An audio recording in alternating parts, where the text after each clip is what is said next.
your research on him, you saw it. You know, he's the emperor of all things seafood dining in the whole area here. But also, John is devoted to education, and I'm glad that we're one of the entities he's devoted to. He's on our board of advisors. Actually, John was on the committee that hired me.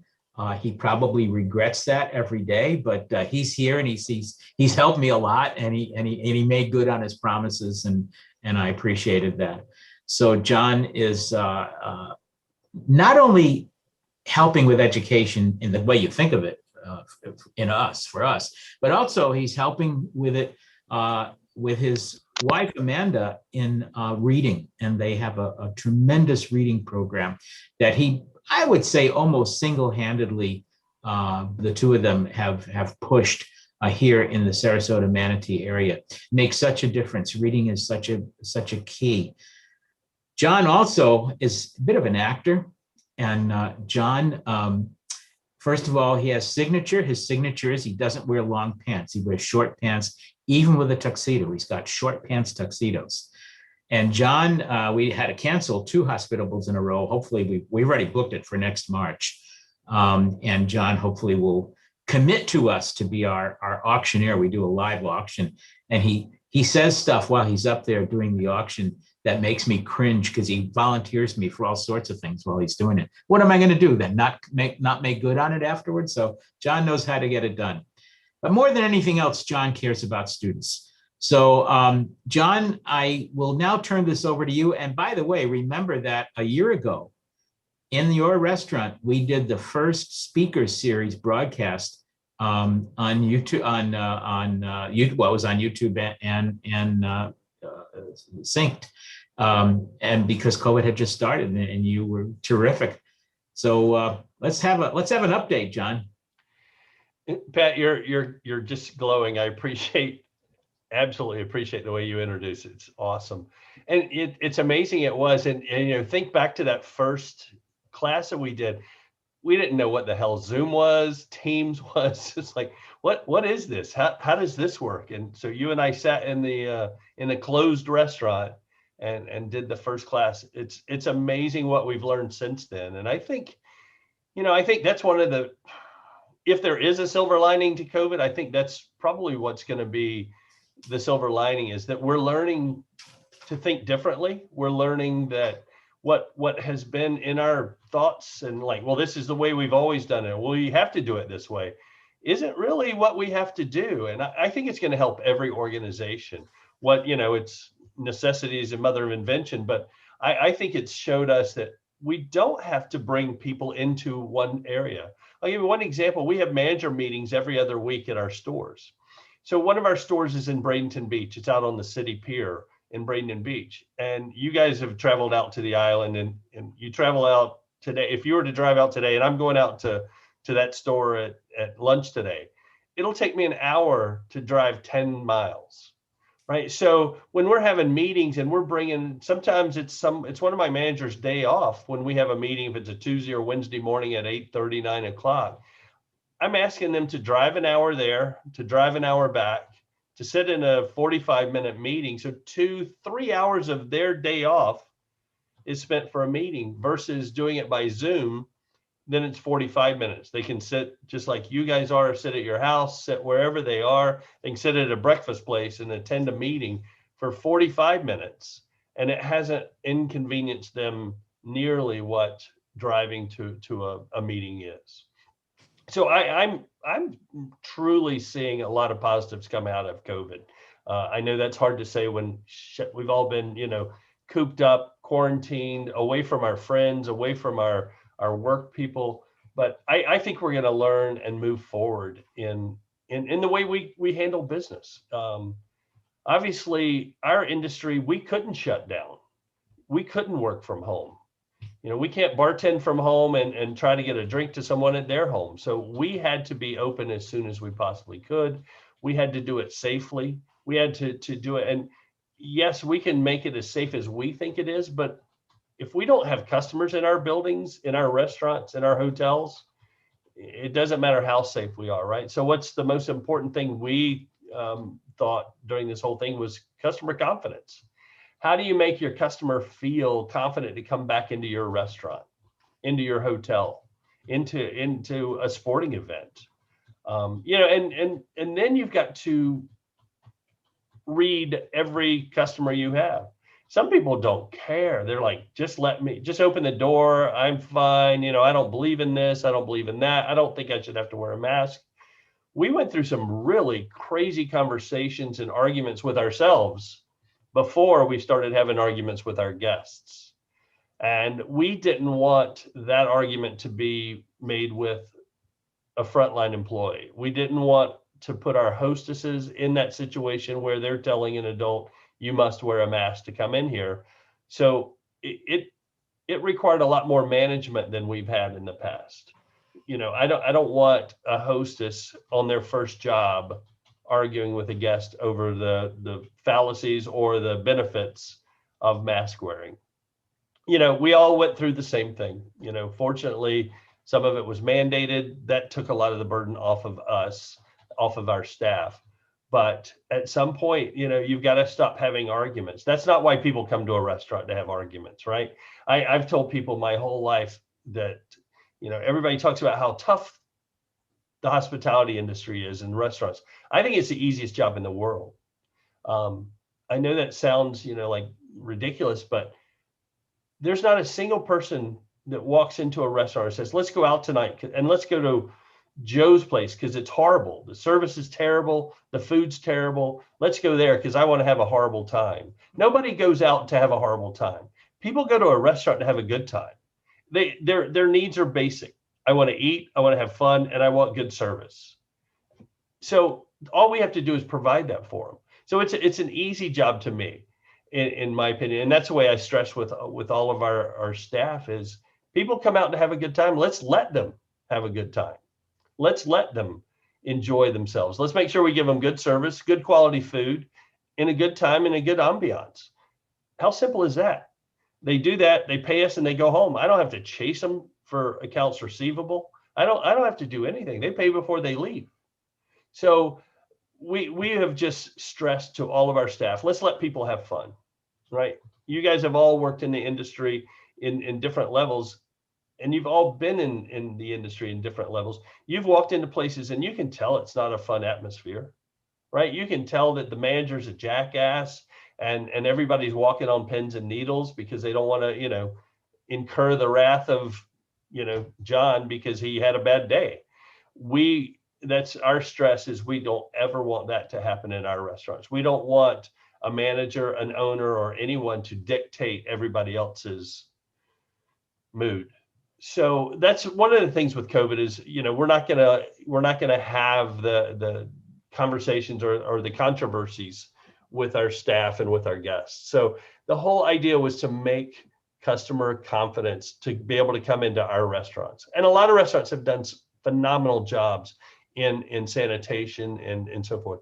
We have a safety guy. We call him the sanitation engineer. I've got him with, they're either in an orange shirt or they've got a safety patrol belt on. And all they do all day is walk around and clean high touch areas. They clean the condiments after every customer's been in there. And it's, is it a dog and pony show? Partially, yes, absolutely. But it gives the guests confidence that we're going above and beyond. And that's what it takes to get people back in. So give me and please, if you have a question at any time, just wave, just interrupt, whatever you need to do, but please ask any questions you may have. I'm awesome. I encourage you to ask questions. So how did we get started? I started as a busboy, and it's kind of cool. I started as a busboy while I was still in college 40 years ago this summer. And so I don't know how many of y'all have ever heard of a former governor here in Florida named Bob Graham. He was in the restaurant business as well, but one of Bob Graham's signature events as governor is he had a work day, and he would go work as a trash collector. He would work in a restaurant. He would work with a doctor. So he did work days every month of his 4-year term. He would find a different job to go work with. So I'm going to take liberties with his deal. And in June, I believe, which is the 40th anniversary of me being a busboy and getting into the restaurant business. I'm going to bus tables in each of my restaurants. So it should be a fun trip to see if I can remember how to bus tables again. And I know I was going to cook at all 4 of them, but I can't keep up anymore. I'm old, fat, and slow. And I just don't want to make all of my guests mad when they have to wait too long for their food. So I'm going to bus tables and just get back to work, as it were.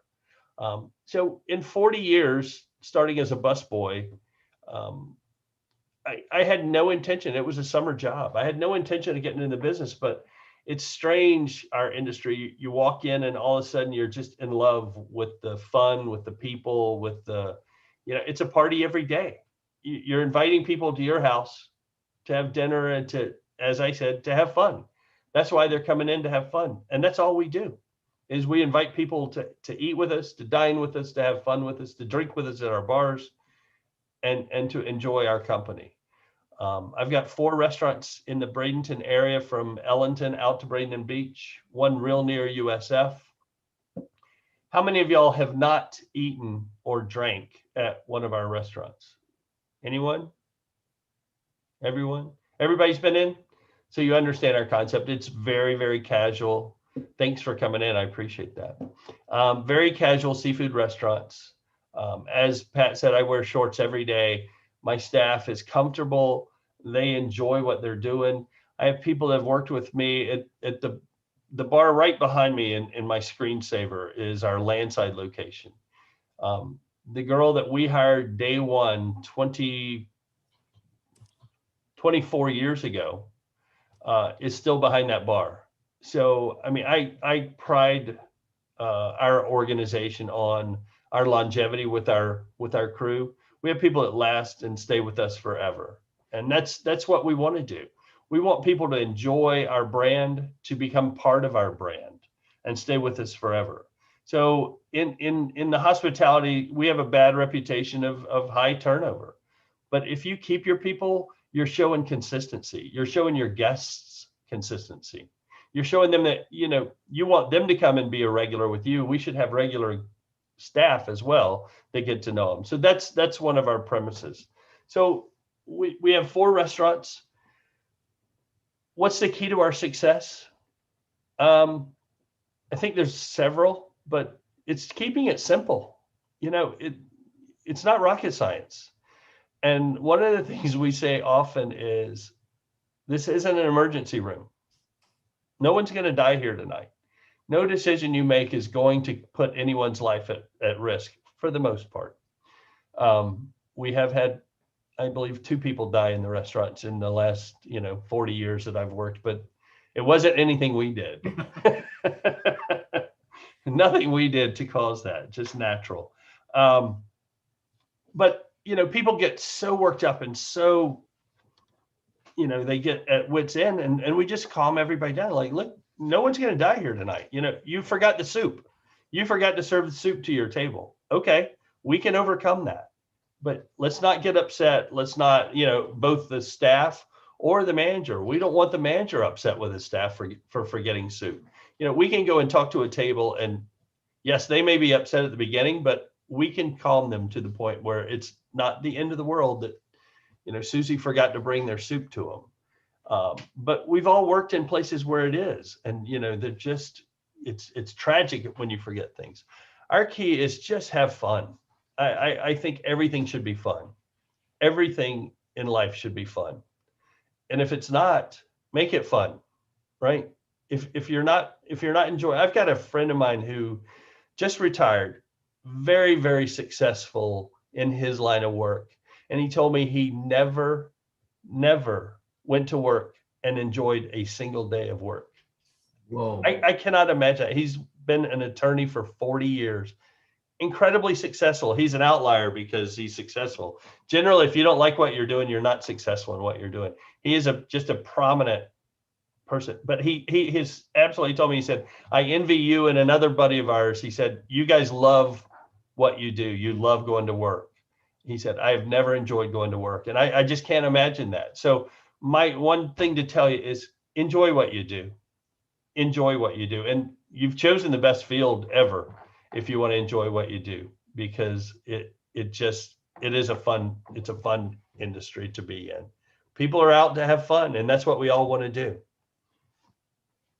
So the Anna Maria Oyster Bar, we opened 25 years ago. We started out on the Anna Maria City Pier in Anna Maria, 741 feet out in the middle of the Gulf of Mexico. Just a little beer and wine joint, 85 seats. And we just started having fun there as well. I remember the first time, and this was probably 95, 96. The first time we hit $10,000 in sales, which was a huge number in an 85 seat restaurant with beer and wine back in the day. We were just, I mean, the whole staff was just, come on, we can do it, right? So we had this motivation. We're getting closer. It's a Friday night in the middle of the season. We're getting closer and closer. And so I just looked at him. I said, if we hit 10 grand, I said, I'm going in the bay. And it's March, it's cold as it can be. I said, I'm jumping off the pier. And so, of course, that motivated most of the staff to sell more. They wanted to see me jumping into the cold water. So we kept pushing, and next thing you know, we hit 10 grand. And so we got everybody fed, and all the kitchen was finished. They were cleaning up. And I jumped off the end of the pier right into the freezing cold water. And it was at that point that I realized there was no ladder to get back up on the pier. This is some recon you should probably do before you make silly statements and gestures of jumping in. So I ended up having to swim all the way to shore, 741 feet in the freezing cold water. But it's just about having fun, and it's about motivating your staff. That's the most important thing you'll do in management when you get into the hospitality, is motivate your staff. And staffing in restaurants is so fun. It's so interesting because you get a cross section of people in the restaurant industry. You've got every diversity. You've got you name it. You throw a dartboard at a board, and you're gonna hit people that are in your industry. So how do you motivate everybody? The first thing you do is get the right people in your roles. I have 27 managers that work in my 4 stores. I am overloaded with managers, but I like people touching tables. I want them talking to guests. I want them making sure the guest is happy. I'd rather have more people with my guests than less. I want them there to support our staff, our servers, our cooks, our busboys. I want them there to help it. I was in the Landside location, the one near USF yesterday, and I've got a manager back unloading liquor, putting liquor away in the storeroom, in the liquor room, while we're busy. And I'm like, Kevin, what are you doing?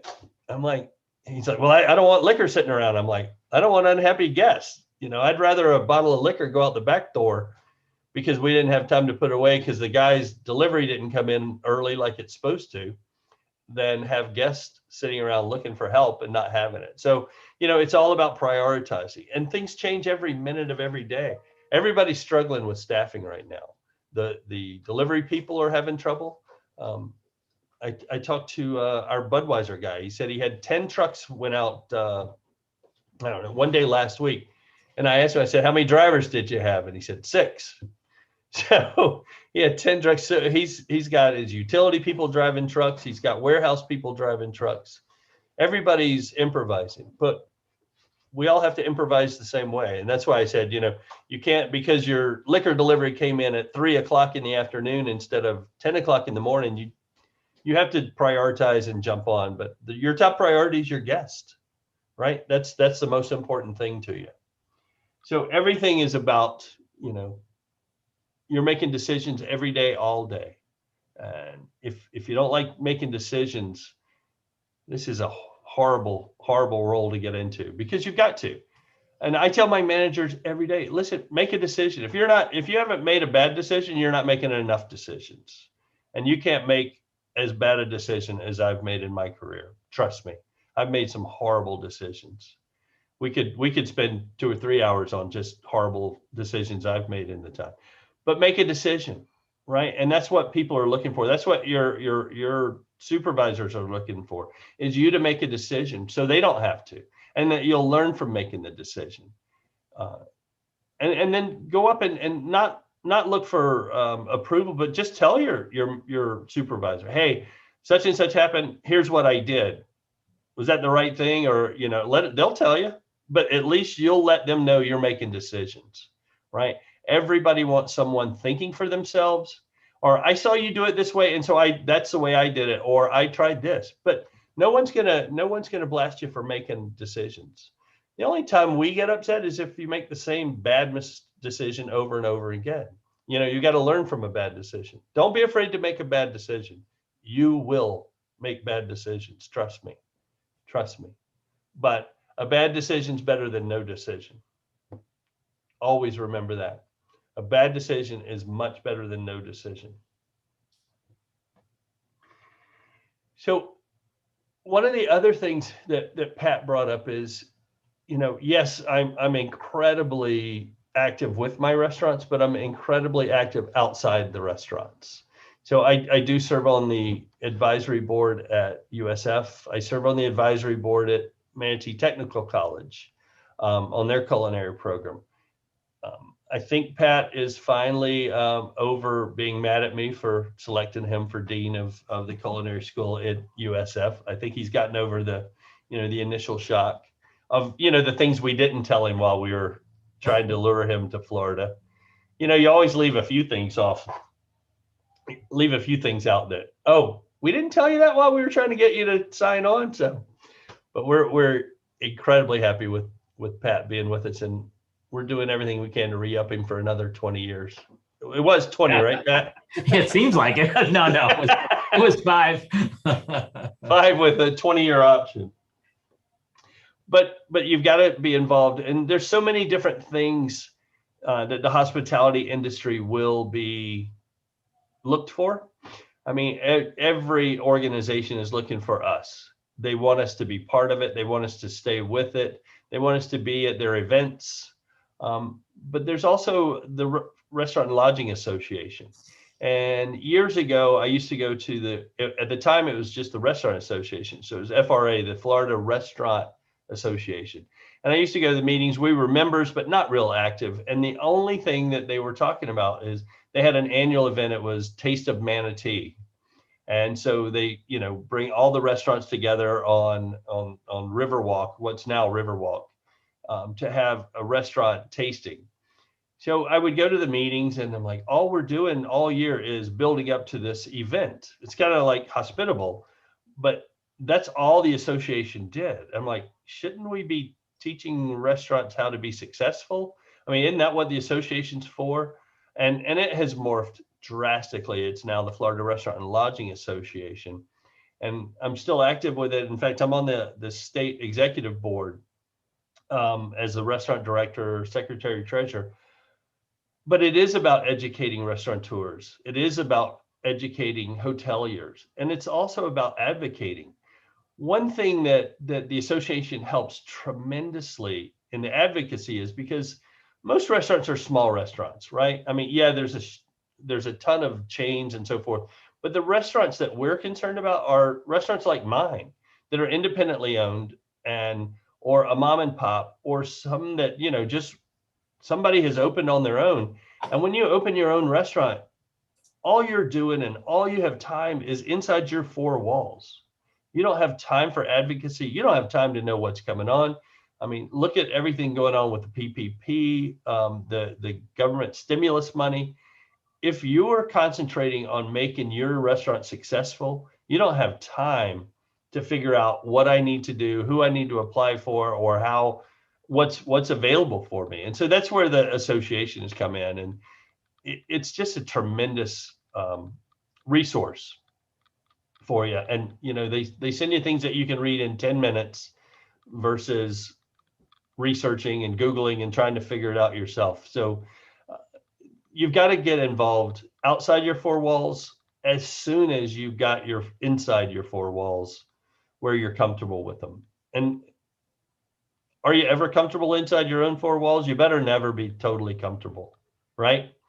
Because if you get comfortable, it'll get away from you in a hurry, in a big hurry. I don't know. I think it was 2007. We had the best year we ever had. It was right before the crash and everything. And we just made a stupid amount of money. And at the time, I just had 3 restaurants. a stupid amount of money. And I lost my focus because I looked at, the bottom line and the distributions, and I said, this is awesome. This is just fabulous. I can sit back and live on this for the rest of my life. So I took my eye off the ball. I didn't pay attention to inside the four walls. Things got away from me. And within 1 year, seriously, one fiscal year, I cut my earnings in half just by taking my eye off the ball. The business, as I say, is easy, but it'll get away from you in a hurry if you don't pay attention. So don't ever think that your restaurant's running perfectly and it will continue running perfectly. No one felt a thing at the restaurants. No one, our guests, it wasn't like our quality went down we had no issues. Our staff, our customer counts were all the same. Everything was the same. It's just, I took my eye off the ball. So you don't even realize it. And your costs will get way out of hand. So don't ever take your eye off your restaurant. Don't ever take your eye off of the most important thing to your income. It's a lesson. I don't know. You're getting so many lessons in college, and I got a lot of lessons in college, but a lot of them you have to learn firsthand. They always tell you don't ever lose more than 51% of your business, or make sure if you're an owner, you own at least 51%, so you're always in control. Don't go into partners with family or friends. You'll have to learn all these lessons the hard way. I have. And they're the ones that you'll remember forever. But it's all good rules of thumb. But until you find out I'm not good with partners. Fortunately, I'm good with my wife in a partnership with her. But partners in restaurants, I've had a hard time with. So you'll learn your limitations. I did a 50-50 with a gentleman that was supposed to be a silent partner. And he was anything but silent or a partner. So you'll learn these things the hard way. But remember that Dr. Pat probably told you at one point that these are important. They'll help you. They really will. If I could just interrupt for one Sure. second, John. For any of you who haven't, how many of you have had Don Wood, Professor Don Wood, for a course yet? Okay. And for those of you who haven't, and Rachel, I don't know if he talked about the restaurants he owned. I'm sure he did at some point in time. It would take him 2 hours to say what John just said in 15 minutes, but that's okay. And but Don will tell you about partners, and they used to have partners because it's how they financed the restaurants. But he knew what that most of them wanted. He would have, as John said, nobody with more than. In other words, Don always remained the majority partner, but he knew they wanted to bring their pals in to say, oh, come and eat in my restaurant and drink up. So he just gave them an allowance, a dining allowance and a drinking allowance, and everybody was happy. But as John said, you have to address those things head on. And it's something we don't teach here very often. So thanks for bringing it up, John. Now, that's not to say I don't have partners, because I think it's important. I sell 10% of each one of my restaurants to the managing partner, because I want an owner in the building at all times. Right. I want someone thinking like an owner. I want a managing partner that is a partner in the organization. When I say I'm not good with partners, I'm just not good with equal partners. Or majority partners. I don't know. I've worked for a majority partner, and I didn't like that either. So. But I sell 10% of my restaurants to the managing partner, so that they've got skin in the game, so that they're looking at it differently. They're looking at the organization. They're looking at the expenses. They're looking at the costs. They're looking at buying a new refrigeration unit and saying, John, we've put enough money in Band-Aids on this reach-in. We need a new one. Let's stop spending money. And it's not just like, I'll let the old man buy another cooler so I don't have to call the refrigeration guy. He's looked at it and said, we're spending more money than it costs to buy a new one. And he understands that if it's a $5,000 reach-in, $500 is coming out of his pocket. In essence, it's coming off the bottom line, and that's going to cost him 500 of the 5,000. So that's the way I want him thinking, that, yeah, it's worth 500 to me to get a new one instead of us having inferior or in jeopardizing one of our guests by the thing going out and having bad food and not refrigerated properly. So, he's looking differently than just a normal manager that you would have. And that's what we look at for promotion. We look at managers that think like owners, that think in that ilk, that, what, this is the way we should plan it. Excuse me, just 1 second. Okay. Okay. Sorry. That's what we're looking for in our managers, to see if they have that ability. Are they thinking like owners? And those are the ones we promote. Those are the ones we open new stores for. Those are the ones you want to build your organization around, is the people that make the decisions, but that make them with the company in mind and wisely. People that can work with all types of people. Those are the ones that get promoted in our organization the fastest. And they stand out. They stand out quickly with decision making, with empathy. My goodness, years ago, we had no empathy for our staff. And man, has that changed in the last 10 years, 5 years, 1 year. It's a different feeling out there, how we're dealing with staff. As I said, I've been doing it for 40 years, and I don't mean to sound like, the old guy that back in my day we did this, but we had 10 people almost literally outside the front door waiting for a position to open up at the restaurants we had, because they were busy.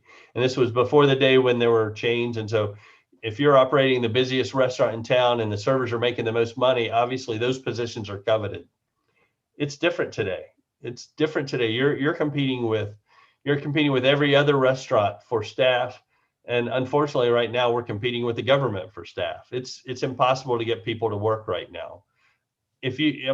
Everywhere you go, you see signs, job fairs. You see on sides of trucks. Every industry, every trade has, hiring plumbers, will train. So everybody's having this struggle. So personnel and the way you manage people, HR, however you want to call it, is probably the most important thing going on right now in our industry. Is how do we maintain staff without the staff, being in control of us? And that's a tough thing going on right now. There are so many restaurants closing right now for 1, 2, 3 days a week, or for season. I don't know if it was Fridays or Ruby Tuesdays. One of them up in Ellington closed. They're open 4 days a week right now, so that they can staff their restaurant. There's restaurants putting signs, our cook times tonight are an hour and a half. Please don't expect your food immediately. That's the craziest thing I've ever seen or heard in my whole life, that you're telling the guests, come on in, get your order in. It'll probably take an hour and a half. You have no table turn, do you?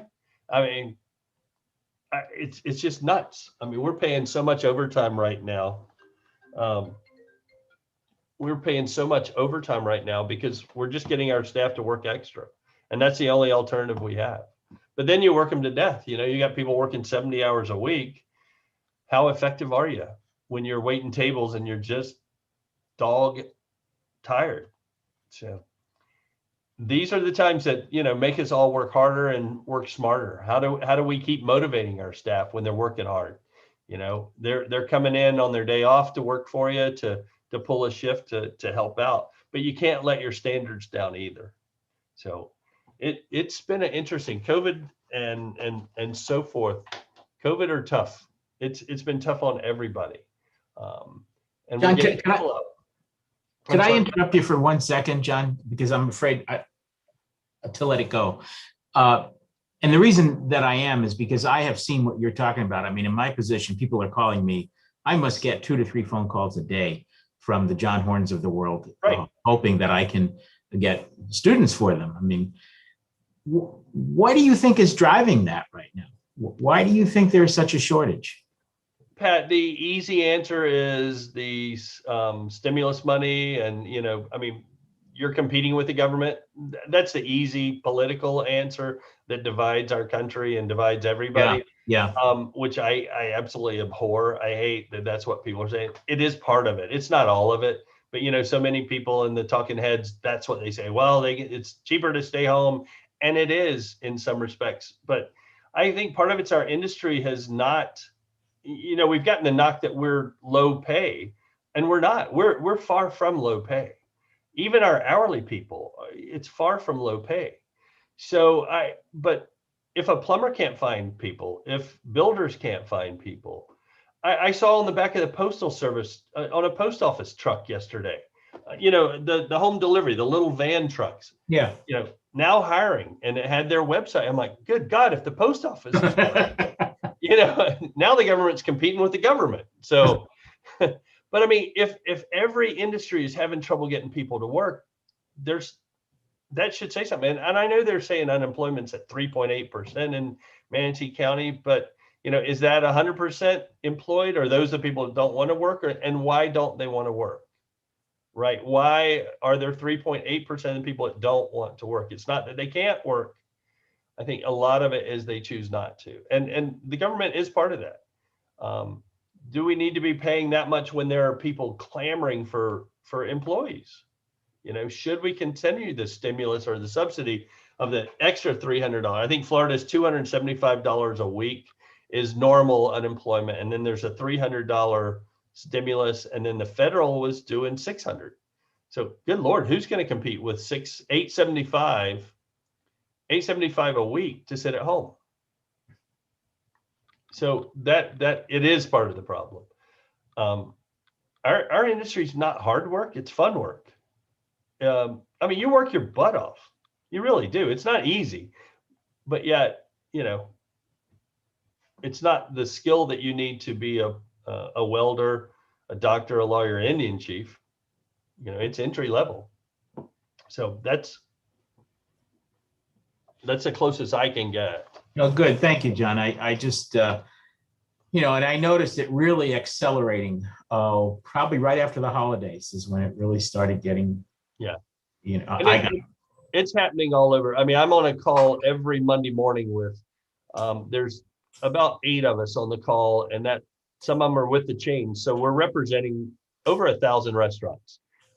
So we just talk to each other about what's happening, and, with mask mandates. And I mean, we've been doing this since COVID started, just so we can feed off of each other, so we all learn off of each other and see the stories of who's doing what. I mean, someone was trying to work with the cruise industry, because obviously there's a lot of cruise, which are hospitality people, members that are not working right now. But it's all about, you've got to find housing as well.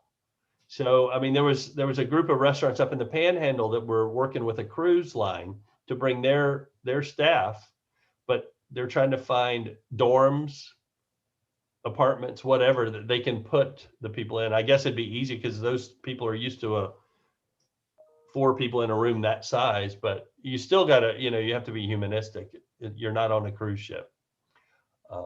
So everybody's looking at different. We had the FRLA, we had a job, quote unquote, fair up in St. Pete last week. And I went up, and Danette, I'm sure Danette's spoken to your classes before. Danette's the regional director for the FRLA.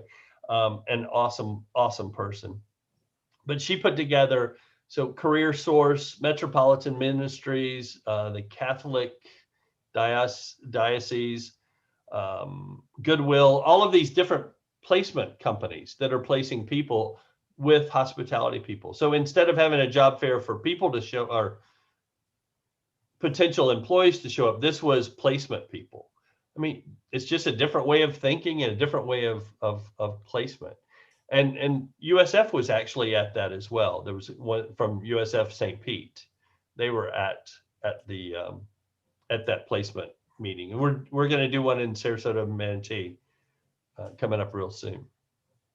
So everybody's looking for different ways to hire people. We have bounties right now. We have 2 different bounties. We have a signing bonus for someone to come and work with us. I think it's up to $500. If someone signs with us and they work with us 6 months, they'll get a $500 bonus. If we have bounties out, so a current employee, if they know somebody, if Tyler's working for us And he goes to Rachel and says, Rachel, I'm working at the Oyster Bar. Man, it's a blast. You should come work with us. If Tyler brings Rachel in, he gets a signing bonus.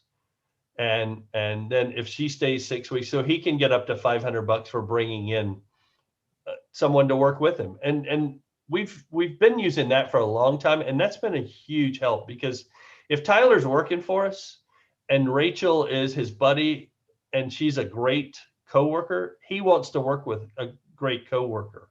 If Brian Hughes is just the laziest bastard he's ever met in his life, he doesn't want to work with Brian, right? So he's not going to bring Brian in. He's going to, he's not going to, because he doesn't want to have to work harder to cover Brian when Brian's working a shift with him, because Brian doesn't restock, he doesn't pre-bus.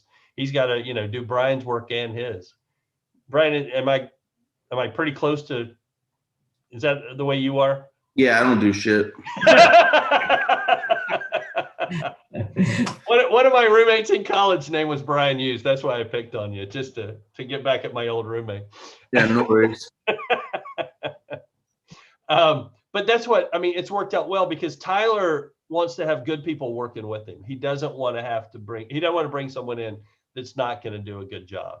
And so the bounties have worked well with us. And there's a lot of restaurants using bounties. So it's just a matter of how can you bring people in, and coworkers are the best way to find people, because you want to find the best person to work with you. Everybody wants to work with good coworkers. John, Ashley has her hand up. I'm sorry, I missed Ashley. Go ahead. No, you're okay. So I'm just curious, are your servers pooling right now, or is everybody able to maintain their own tips? And do you guys do cash out at the end of the night, or on checks? Great question, because all of these we've been talking about a lot lately. So yes, they keep their own tips. We have tip share where they tip out the bussers, the bartenders. So you have that, but everybody walks with their tips every night. With credit cards, it's really difficult. We've been doing it. We have what we're calling right now negative deposit. So we're taking money out of our petty cash to make sure everybody walks with their tips. And so we're looking at trying to come up with a hybrid, Ashley, so that either you get some tips and some are on your check, right. with the minimum wage changing and the federal changing, the federal is trying to change, and they're trying to get rid of tip credit. So everyone will be, if the proposal that they're talking about right now goes through, it'll go to $15 an hour. It's graduated, but on the federal level, it'll go, and there will be no more tip credit. Sorry, no more tip credit, right? So you'll be paying servers $15 an hour. So it's going to cause restaurants to probably change the way they're dynamic. Everything. You'll add a service charge. And right. so then let's just go back and, what no, Brian's back. He moved on my screen, so I thought he got mad at me and left. So let's just say that Tyler, Rachel, and Brian are working with us, right? So we're going to $15 and we're doing a service charge. Well, Tyler's my best server, so I'm going to pay him $25 an hour, and Rachel is darn good. She's $22.50. Brian, he shows up, so I'm going to pay him $15 an hour. And then at the end of the year or at the end of the quarter, however it is, if there's money left over from that 20% surcharge that I'm getting from my guest, then we'll split that up in a profit sharing situation. So what it's going to cause is, right now my servers are making $30, $35 an hour in tips. Plus, that includes the $5.46 they're making as their minimum tip credit rate. Right. So they're going to go from $30, $35 an hour down to $25 to $15 an hour. It's going to cost them money. Yeah. And it's just not fair. I don't know. I was on Fox News, the national Fox News, on the Martha McCallum show, saying, listen, all I can do is speak for our industry. Every industry is different, and every industry has, obviously agriculture has a different thought process, but here's how it's going to affect the hospitality industry. The wages intended, everybody thinks servers make no money. Bartenders are the bottom of the heap. They're making more money than anybody, right? And you're going to penalize them. So I said, we need to look, we've got time. Let's do this wisely. Let's look at every industry and let's make sure that we're not harming the people we're intending to help. If Right. you're trying to help a server make more money and you cut their pay in half, you really haven't helped them much, have you? At all. And so our industry is probably set to be the biggest victim of the minimum wage increase. They really are. And we're already paying our kitchen staff that much money now. I mean, most of my kitchen is $13 to $18 an hour currently. I mean, I couldn't get anybody to walk in the door and work for $10 an hour. Nobody will. It's just, I mean, that's not the industry at all. So we're all working hard on that. We really are, because I don't want to cut my staff's pay, because where's the motivation? If you're not making tips, right? I mean, everybody knows that where the word tips comes from, well, at least urban legend is to ensure proper service, right? That's where the word came from. And so if you're not incentivized with a tip, you're strictly, I'm getting $15 an hour plus a profit share on the service charge. Where's your motivation? There's none. You've completely demotivated people. And that's what we are. We're all gamblers, right? Servers are gamblers. I mean, I'll have a server walk up and say, oh my God, I only made 10% on that table. I'm like, how come you never come up to me and tell me when you make 30% on the table?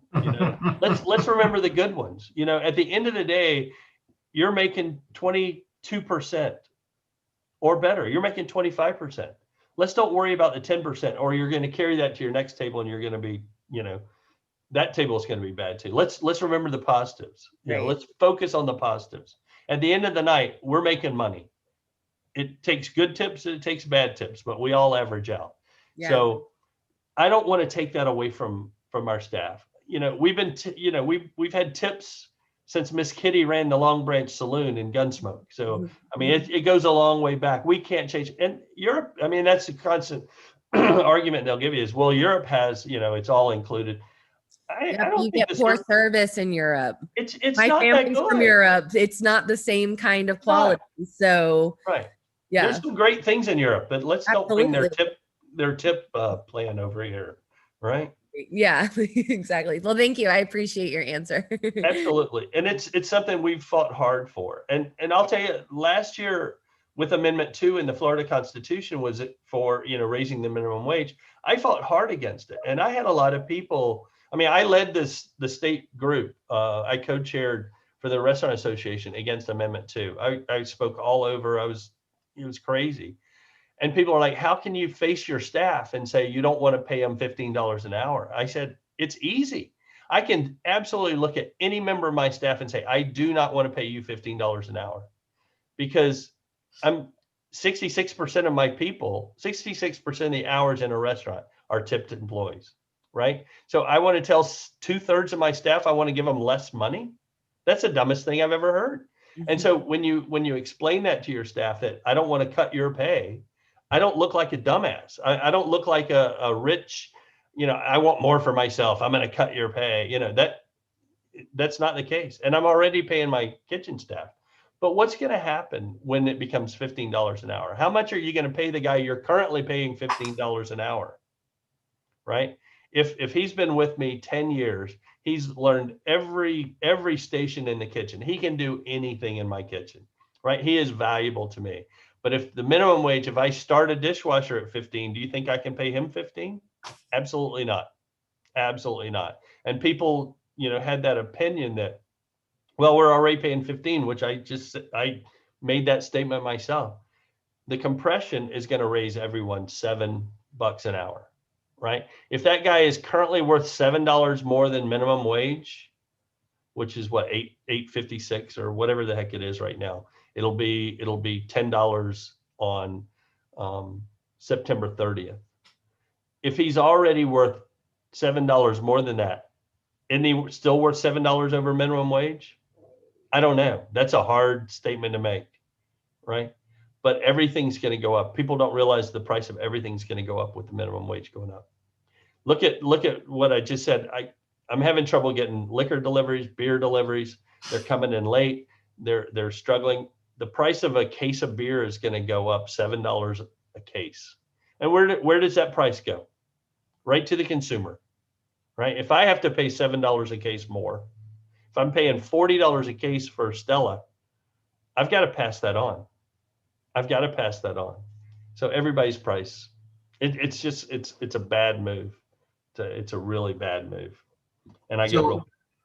So John, what I'd like to do, if I could, and then I know you've got more stuff you want to talk about probably, but but I want to open it to, we have two groups of questioners and we alternate those every week. Everybody can ask a question, but one group needs to. They're really well prepared to ask their question. So Group A, I think you're on this week. And so we already heard just now from Ashley, who is in Group A. Anybody else now who wants to go from Group A? So go ahead. Okay, go ahead, William. Alrighty. I know you touched on it a little bit, how you kind of juggle your community efforts and your work efforts. Is there any like super secret tricks you have to, because I read in and you're really involved in both. So how do you juggle both of those and still be successful? William, thank you. It's getting the right people. The whole key is getting the right people working with you so that I don't have to be in all four of the restaurants all the time, every day. Rarely am I in 4 restaurants in a day. Normally I'm in 2 restaurants in a day. I can't be everywhere because I am doing a lot of other things, but I've got the right people. So I think the most important thing to do is surround yourself with the right people so that you can be active and comfortable that everything's going the way you want it to. You know, the restaurants are still running. It's also realizing that they don't run exactly the way you run them. Mm-hmm. And that's a tough lesson to learn. There's not a manager that manages exactly like me. There's not a manager that manages exactly like you. Everybody manages different. And so you can't expect everyone to do. You expect the results to be the same. You expect the guests to be taken care of the same, but they're going to do things differently. And when you finally can come to grips with that, it's a wonderful day in your life. I'll give you one example. I was at the restaurant one day and I had one of my supervisors was there, and I asked him to go handle something that I could see. We were in a meeting and I could see something going on behind the bar. And I said, "Hey, Steve, will you go and tell Charisse to do X, Y, and Z?" He's like, "Yep." And so he gets up from the table. Now, in my mind, I'm like, go through that door because it's the closest door and you can be there the quickest. He went through that door. I know this is like micromanagement 101, but it drove me nuts. I'm like, why the shit would you go that way when that's the quickest way? And I saw him, he went through that way and he got to the bar and he told Charisse and the problem was solved. And I just sat there and started laughing. I absolutely started laughing. I'm like, you are one anal retentive SOB. It doesn't have to be exactly the way you would do it. And I know that's an absurd level, but you can't micromanage to the point of driving people crazy. But all you're looking for is a result. I wanted Charisse to do X, Y, and Z. Charisse did X, Y, and Z because Steve went and told her to do X, Y, and Z. I got the result. Why do I care how he got to the end result, right? So once you can control that, that's a huge thing that'll help you, because no one's going to do it the way you do it. And you're going to think that my way is the best way. I am the smartest guy. All hospitality people are the biggest egomaniacs you'll ever meet in your life. All of us are. So you've got to get over that and learn that, hey, the result is what matters. As long as everybody gets to the same end result and everybody's happy, that's what we're looking for. I'm too involved outside the 4 walls to a point. So you've got to make sure you don't spread yourself way too thin. And I've dropped off of 2 things. So you've got to learn your bandwidth early. You've got to learn what you can and can't do, but you can't limit yourself falsely. And here's what I mean by that. I was on a board of the community center on the island early on in my career. I used to umpire Little League, and so I got on the board of directors, and I had been on for several years, and I was trying to get someone to replace me. And so, one of the rules we always had on a board is if you want to get off, you got to find somebody to replace you. You can't just leave. Somebody's got to replace you. And so I went out and was asking young parents who had kids that were active in the community center, either at Little League or soccer or basketball or yoga or whatever that's who should be involved in the running of a center, right? People that have kids. I don't have kids. What am I doing there? So I would ask all these different, hey, are you interested in serving? I don't have time. I don't have time. And that's something that just drives me nuts when somebody says they don't have time. Because if I can find time, anybody can find time. I mean, I understand, but you've got to look at your bandwidth. What can you do? I am the chair-elect of Leadership Florida this year. So obviously in June, I'll be the chairman, and I'll be chair-elect of the Florida Restaurant and Lodging Association in 2 years. So I realize those are going to take a lot of my time. And so I'm on the board of trustees for State College of Florida, and that term expires this year. So I told him I was not going to re-up. So you've got to look at what I'm not trying to brag or anything, but you've got to look and see what takes a lot of your time and what's important. I still have 4 restaurants I run, right? I still need to probably pay attention to what's going on in my businesses more than what's outside. But you've got to look and say, what can I do? What can I do? But don't say I can't do it because I don't have time. Figure out where your time needs to be. And it is all about budgeting time. It is all budgeting time. There's only 25 hours in a day. So you got to figure out how to fill them in. Great answer, John. All right, who's next? I have a question. Oh, Yeah, Jade. okay.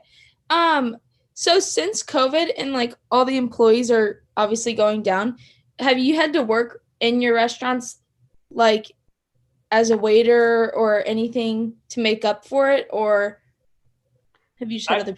I have not, but my managers have. So I've got kitchen managers pulling shifts, and so all of my managers they work 5 days a week. So if they work an extra day, we pay them an extra day. We pay them a per diem to work.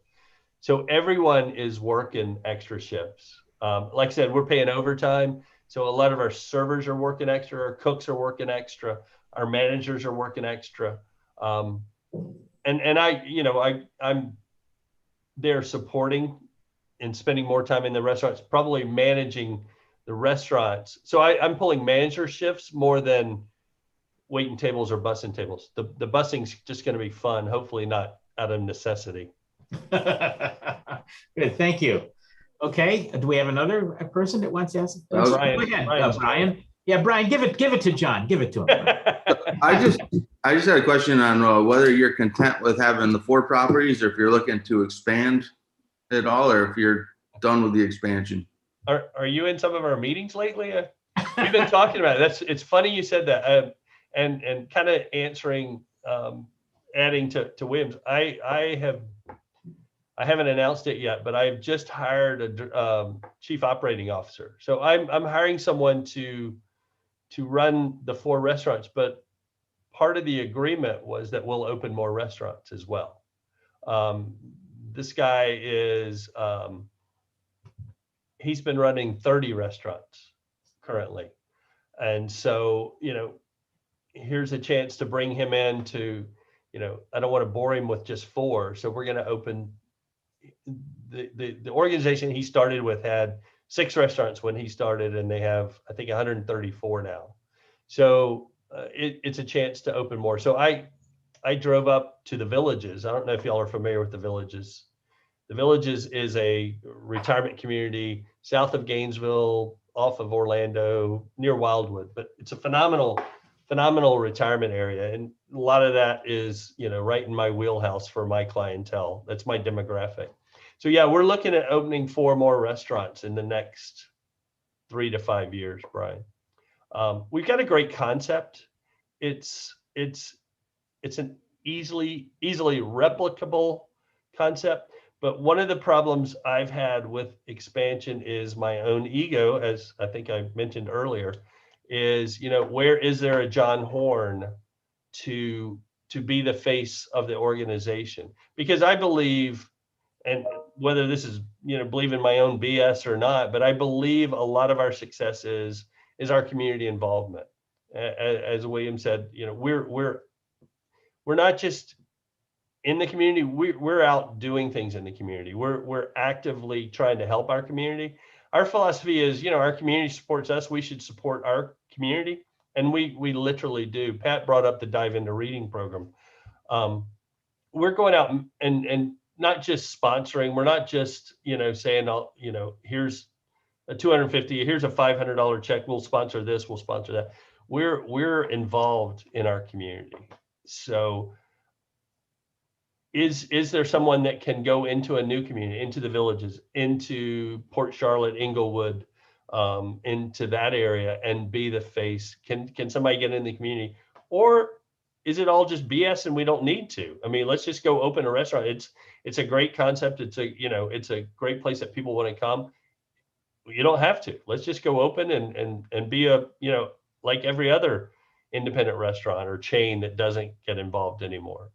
So those are things we'll look at, but we want to open 4 more in the next 3 to 5 years. Thank you, John. That's good. Okay, you have another person. Great question, Okay. Ryan. Was that Amanda? Yes. Go ahead, Amanda. So I live close to the one that you have on Bradenton Beach, and I know that the concept is a little bit different than maybe some of your other locations. And I just wanted to know if that came with a different set of challenges compared to like a normal restaurant setup. Wow. You guys have been in my business, I'm telling you. So there was a lot of emotion that went into doing that one, Amanda, because as I said, I started on the Anna Maria City Pier. And so it was almost like going full circle. It was like, coming home. We're back on the island. And it's funny, that's the name of the corporation that we have, is we named it We're Back Inc., because we're back on the island. And so it came with a lot of challenges. Going back to what we were talking about earlier, and don't let me get sidetracked, Amanda, bring me back. But earlier, where you've got to see, what is it going to take to get the right people in the right place? Learning the lessons, you're learning lessons now in class that, here's management 101. Don't go in business with a family. Don't go less than 51%. I learned a lot of lessons when I was on the Anna Maria City Pier about having a municipality, a city as a landlord. It's tough. And obviously after 20 years, I forgot every one of those damn lessons that I hardly learned on the. So I went to the Bradenton Beach City Pier, and now I have a city as a landlord again, and it's a pain in the keister. So it came with a lot of challenges. It's a smaller location. So the kitchen is smaller, the seating is smaller. I can't put the entire menu I have at the 3 stores in town out there. I just don't, it's physically impossible, logistically impossible. So we did it smaller. When we first opened, we did it as counter service. We thought, let's just do real fast casual where people walk up to the counter. We paid everybody $10 an hour, and there were no tipping. You would put your order in, and we had food runners, and they would just bring the food to you, et cetera, et cetera. We did that for the first year and a half, and we're like, I think we're leaving 10 or 20% on the table where, our sales could increase if we went to full service. And as fate would have it, the city had to do some construction. There were some faulty, just the equipment stands on the roof. They were rotting. The 4x4s, they just weren't built right. So they were afraid they were going to collapse. So we closed down for 2 weeks while the city repaired the equipment stands. During that time, we started training staff. We built our staff up, and we went to full service, just like we have at the stores inside. We said, this is completely different. Let's go to full service. So as I said, we thought we had 20% on the bottom line, or on the sales that we were missing. Our sales went up 46% the first year that we went to full service, 46%. So our labor went up, but the labor percentage went down. So we were paying people tipped wages, and so Instead of everybody at $10 an hour, we were paying people at $5.46 plus tips. But my hours went up because I hired more people. More people were working, sales went up. So it showed us a complete difference in what we thought we were, it's a great example for with the minimum wage going up, like, well, let's just pay everybody $15 an hour. Let's don't have any tips. Let's do this. It drives your sales down. It doesn't drive your sales up. People are like, well, I'll get rid of servers. We'll have the iPads at the tables like Carmel Cafe did. They tried that where, you won't have a server, so you don't have to pay a server. You don't have to tip and all this stuff. Sales go down, not up. So everybody's thinking, well, I won't have any labor costs and my sales will stay the same. No, they won't. Sales drop drastically. So I did it in reverse of what people are trying to talk about doing now with minimum wage changing. The other issue we had, Amanda, on the city pier is our business is not predicated, but is built on repeat customers. As I said, I want to have the same staff forever, but I want to have the same customers forever. So we have people that eat with us 3, 4, 5 times a week. And we did not have that on the island. The island is not, it's not residential like it used to be. I mean, do you live on Bradenton Beach? Yeah, I live in Holmes Beach. Holmes Beach, okay. Yeah. There's a lot less people living on the island. It's more of a resort. It's a destination. Definitely. It has changed drastically in the last 5 years. I mean, it's hugely changed in the last 40, but exponentially in the last 5. And so we started thinking, where our family style, come every 3 times a week, that's not working out there. And so we just decided that, yes, it's still the Anna Maria Oyster Bar. And we started with a different name. We started with AMOB, the abbreviation or the acronym for Anna Maria Oyster Bar. And people didn't understand the connection. So we went to Anna Maria Oyster Bar on the pier, et cetera. But we changed it so that it's more of a, I hate to say tourist destination, but it's more of a tourist area restaurant. We've raised our prices crazy out there. I mean, they're much more than they are in town, and no one bats an eye. And so, we were worried that we wouldn't be able to get the regulars. We're still getting some regulars, but a lot of them will come off the island and eat with us at the other stores. So it's been a huge set of challenges, but I think we've met them. I mean, we've had record weeks the last 2 weeks that we've never even seen. I mean, we did over $100,000 at that little at the pier. Yeah, it's been so busy on the island. It's crazy. And again, that's 152 seats. It's a tiny restaurant, and we're still at 50% because of COVID. We're at 50% capacity inside. We've increased our capacity outside, but we're less than 150 seats right now. So those numbers are phenomenal. But I mean, I got people paying $50 for king crab legs out there and not batting an eye.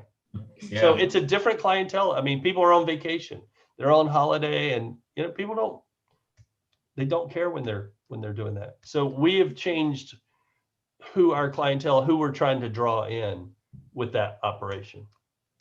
Thank you, John. That was great.